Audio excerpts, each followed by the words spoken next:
Yay! Yay! Welcome back. Welcome back, If you made it to everyone. this episode. Yeah. Thank you and congratulations for being awesome. Yes.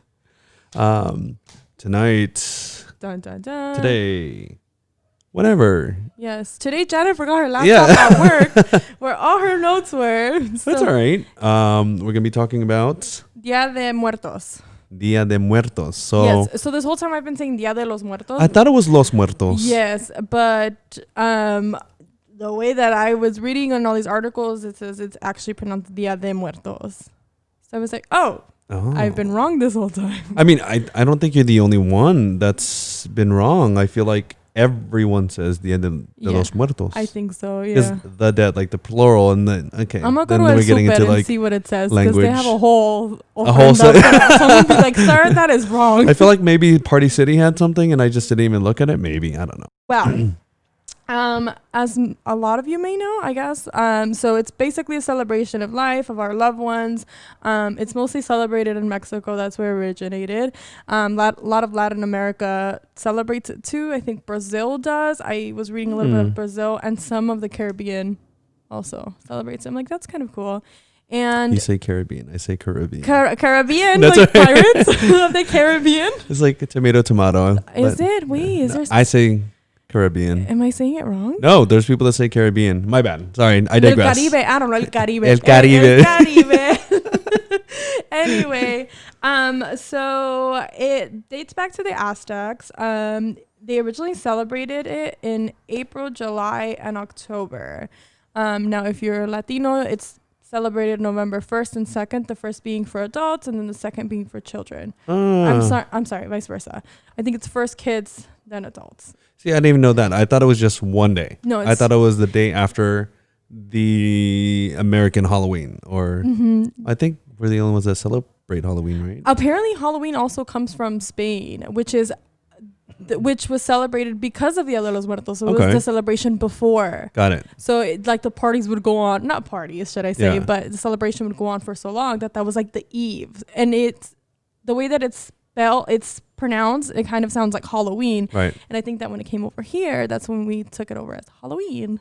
And then with religion, with the Christian church coming over, Catholicism, then they made it All Saints Day. So exactly, that tying it in. Dia de los Muertos starts with the Aztecs. It was them celebrating people who've passed and who have sacrificed themselves for the gods, which in a previous episode we talked about how they had different gods, like the god of the sun, the god of and all that stuff. So prisoners would be sacrificed for the gods. And when a family member would die, it would take them 4 years to meet these gods. So if you died drowning, if a lightning struck you during a thunderstorm or something, you were met with that god. And so like however you died or what. Okay. Yes. So that would take you to a different god. Now, there was another god who he was the god of if you died of natural causes, which was a harder route to get to that god because I'm assuming you had an easy death. I don't know. So he just didn't want you. He said, "So you got it easy." Yeah. So it's a 4-year journey to get to that. Okay. Wow. Yeah. What? That's like a whole that's career of high school. Honestly. Like legit, like freaking freshman, sophomore, junior, and then hi, I'm a senior now. I've made it. I've made it. If you're lucky and you made it. That's a long ass time. I might as well just stay living. Oh. Yeah, no, I'd rather just stay here. Thank you. Okay. So then when Spain came over, they tried to implement the All Saints Day and Mexico no quiso, and they were like, push comes to shove, it eventually became the 1st and the 2nd of November. Interesting. Yes, and now a lot of people say that it's All Saints Day, but no, it's Dia de los Muertos. Yeah, it's the Dia de los Muertos. Like that's how I knew it. Yeah, Dia de Muertos. Drop the los. It's hard. It really is because that's how we've always known it. And especially for you guys, I grew up with it. Right. But yeah, when we grew up, and again growing up in the church and hearing that Halloween was a pagan holiday, all of this stuff, and then kind of Dia de los Muertos, they didn't want them kind of paying like tribute or homage to these pagan gods, the god of the sun. And so they made it All Saints Day, where you worship the saints. Yes. Again, the whole Catholic thing. Where you kind of go give them food to the saints, kind of thank them. And then the second day was to, from what I kind of understood from what I was reading, was that it was to honor the dead who honored the saints. Okay. What the second was supposed to be used for. Yeah. In 1821, it eventually became an official holiday for Mexico. Yes. So the governor eventually passed this whole thing saying that it is official. That is our holiday. Like I mentioned, it takes 4 years to get to the journey, depending on your death. There was also, it was kind of sad, but it was cute that there's a dog. I'm touching Drogo. Like a dog. There is a dog involved too. But when children died, there was a god you would go to, and this god was like a huge tree that would give you milk. Yeah, and I was like, oh my God, that's so sad, but it's cute. It's sad and cute at the same time. Yeah, they didn't have a journey. They would just get there. I'm like, and they'd just be in trees? No, the way that the picture was made, it was cute, and it was like little kids surrounded by a tree, and the tree would feed them milk. Where did they go after their journey? No, that's their afterlife. Oh, they just saw the tree of milk. Yes, keep up, Ernest, keep up. So there's a tree of milk. Listen, tree of milk. Ready? And you leave your kids there. Forget the treehouse. We have a tree of milk, guys. But that sounds kind of cool. Does it? It reminds me of Meet the Fockers. I've never like seen you can milk anything with nipples. I've never seen it. Okay, let me not ruin it for you, but that's so okay. nipples. When you talk about milk, but let's get back to Dia de los Muertos, because it's really fascinating. I love mythology. I love the different belief systems. We believe certain things for a reason, you know what I mean? And you and I talked about Apocalypto, even though it wasn't the Aztecs, they were Mayans. Very similar cultures, I want to say. And to have seen that movie, I love Mel Gibson and what he does before he embarks on filming a movie, you know what I mean? He does a lot of his research, and I love that he did that. He used a native language, I would presume, because a lot of these languages are considered dead languages. But I think there's some Indian tribes that still speak Mayan or whatever the tongue is. I'm sorry, I don't want to sound ignorant by saying Mayan. But some of these native languages, right? And same in Mexico, in Oaxaca or down in Mazatlan. I know Nayarit. Nayarit, they have some. They have huicholes, and they speak their native tongue. Honestly, I don't want to. I think it's super cool. It's very cool. Yeah. Also, sorry. There's the god of the natural causes. His name is Mictlan. I'm probably saying this wrong, but it's Mictlan. Mictlan. Yeah. So there was a saying that they would say that if you were bad to a dog, or if you treated a dog bad, you wouldn't make it there because your journey there required a dog to guide you to him. Like ours, it guides you home. Yes, exactly. When I was reading that, I was like, oh wow, like that's what Arnez said, like like dog. And I was like, oh, and then when you would get buried, oftentimes you would get buried with a dog, which is kind of sad. I mean, let's not kill my dog. Yeah, no. I mean, you're coming down with me, but I mean, I was like, oh wow, and it would be a cholo. I don't know how to. It's pronounced. It's a very long name, and I don't want to mess it up. But for short, the dog, hairless dog, hairless like dog. in Coco. Right, Duarte, I think his name is. That was his name. Yeah. He had a name on Coco. Duarte, yeah. Ooh. Oh my God, he goes Duarte. No, okay. Oh, right. Ernesto de la Cruz. Oh that's all I know. God, yeah, Here Ernesto.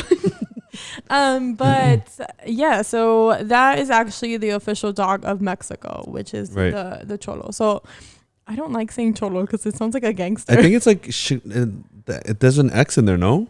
It's an X, so that's pronounced ch. Oh, Well, okay, totally off topic, but like Xochiles. Xochiles is also, but it's spelled with an X.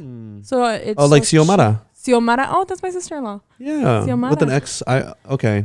Do you know Xiomara? Yeah. I wonder if it's the same Xiomara. No, that's not the only Xiomara. I've never met really? a Xiomara. Never. I grew up with a girl named Xiomara. Oh, that's crazy. Yeah. And I have a Yumara. Oh my God, that's crazy. Are they from Oaxaca? They're from Oaxaca.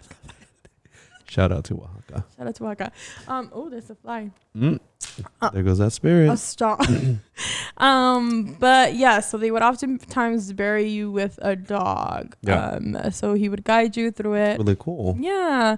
And then. So I do have a question. Like, Yeah, I know we kind of talked, about our platform as far as discussing how it is traditionally in, our countries of origin.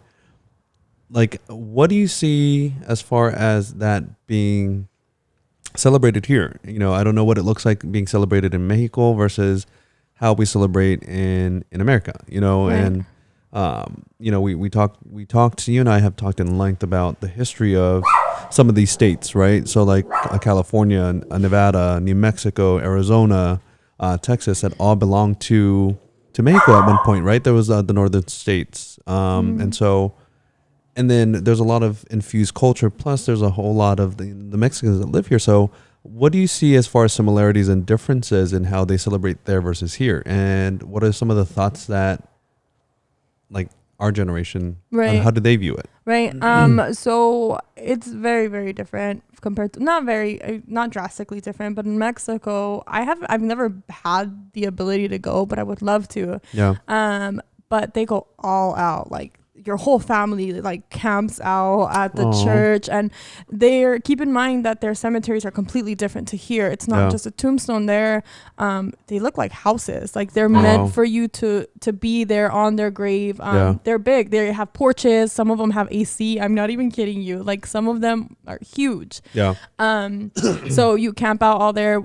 It's kind of like Coco, like how you see like all the families are there, they're laughing, they're eating, and that's kind of how it is in Mexico. Okay. The similarities that I see here is that you still put your ofrenda. I've only celebrated it with my boyfriend's family, and it's nice. I mean, they have the ofrenda, he has all his family members, but it's not the same. And I think it depends on your standpoint as a Chicano, as a first gen. Like it just really depends. Right. But I mean, it has its similarities. Yeah. I guess just the offerings, the ofrenda is like the biggest similarity, but Because like you see, what is the face called? The skull. sugar skull.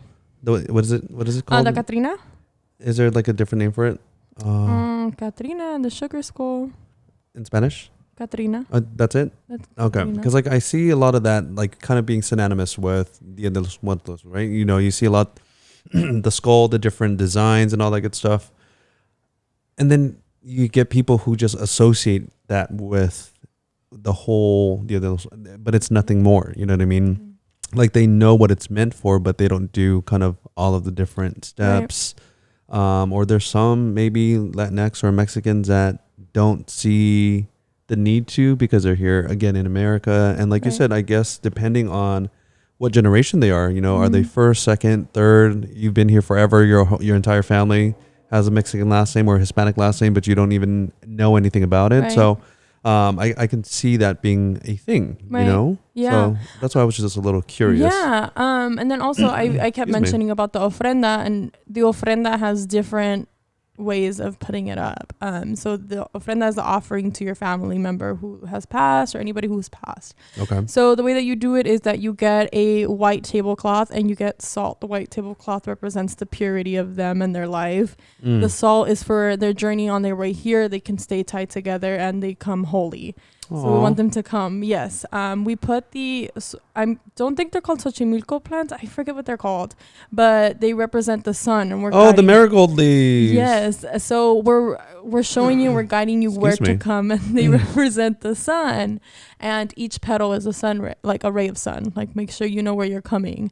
We also put candles again to guide you, like we're here, we're waiting for you. You put That's so cute. Yeah, and then you put the sugar skulls, which was later adapted, like way later, but those actually represent the people who I mentioned earlier who were sacrificed to gods. They actually used to shove they used to decorate walls of the people who were sacrificed. Oh yeah, that's like our co-host, our other co-host. Sorry, back to you, Janeth. Back to you. And what was that, Drogo?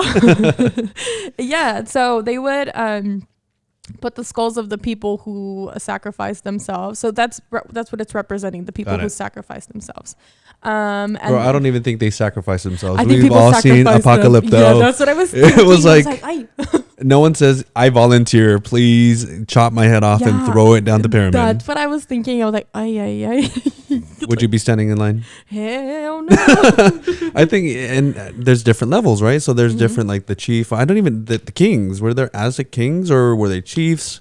I don't even know the correct terminology, but we're going to be covering that. We will, because we like definitely it's will. great to know kind of that history that,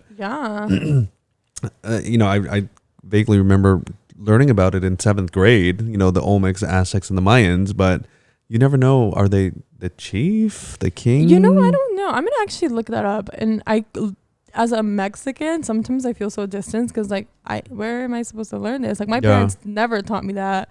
I mean, and then at school, if I did, I totally forgot about it. And it's like, man, like, how come I don't know about my own culture? I mean, I try, but I'm not very. Oh, we talk about, you know, colonizers, you know, and that's kind of why, you know, this whole idea of identity, like what does it mean to be Mexican, you know, and some of these things that we practice have, it stems from, you know, the origins stem from something way past, even before it's pre-colonial, right? And to be colonized is to kind of really remove all of your identity and strip it to its barest form, and then adding on, you know, where you take a little bit from both. Colonizers, I think that we learn about that. We learn about how they want to take away all of your identity from what they know before. That way they can, again, they win at that point. And so your culture will be predominantly what you learn from the new colonized mentality, plus a little bit of the stuff from before. And I just find it sad because a lot of that is lost. You know what I mean? A lot of that art, that culture, that language is lost. Yeah. Unless you like travel deep into like the forest of like some of the, you know, the rural parts of Mexico or different countries. So, but I love that, you know, there's so much history there still. Yeah. I honestly, and just to tie in Coco, there were people who were upset, like we mentioned before, like it just depends on your standpoint on it. But honestly, I think there is a marketing point to it. Like there is, you know, but at the same time, I honestly learned a lot from that kid movie. I was like, oh, wow, like I didn't know that. And it kind of like brought me back to my roots. Like, well, I'm really proud to be Mexican. Like, so I'm very proud. And like we mentioned, the dog Duarte was like the perfect kind of dog. They included mariachis, which we're known for our mariachis. They included like how close family was, and tamales, and the grandma shoving the tamales in your face. That's literally what happens at home. Like you're going to eat. Like, are you hungry? Yeah, literally. I asked if you were hungry. Yeah, so I really liked it. So it was like, oh, wow, like from my standpoint, I really liked it. Except that Disney tried to trademark Dia De Muertos, but okay. I mean, you can't do that. But I liked it. I liked it a lot. Coco taught me a lot about Dia de Muertos. Yeah. And it really reinstilled and kind of, is it reinstalled? Yeah. It talked about those family values, you know what I mean? At the end of the day, family's all you have. Honestly. It really is. Like, you want to go off and do things, and it just reminded me of what my parents always said. And it's so funny how old school parents will always say the same things, you know what I mean? Your friends are there for you until they're not, right? But family will always be there. Always. Always will be there through thick and thin. My mom always said, who's going to bury you? Yeah, it's true. It's so true. I mean, it ties into this whole Dia de Muertos, but yeah, I'm excited, to have learned a little bit about your history and your culture. Yeah. And so I hope everybody's celebrating el Dia de Muertos. Dia de Muertos. We're working on it. If you guys want to bring us food for Dia de Muertos, I know. Let us know. Yes. So I hope you guys have your ofrendas and your families coming to visit you, and they drank all their tequila, because I know my grandpa's gonna have tequila on his ofrenda. Yeah, I love it. So I'm excited. All right. On that note, have a safe Dia de Muertos. Yeah. For those that are still going out for Halloween, be safe. Halloween has passed after this. When this podcast comes up, Halloween can pass. Oh. I hope you didn't go trick-or-treating. I hope you didn't go trick-or-treating. I hope you have a safe drive home, because I know There you're you listening to this when you're driving. That's true, because We're not supposed to go off topic. Okay, our camera's dying. all right. All right. Okay, press bye. bye.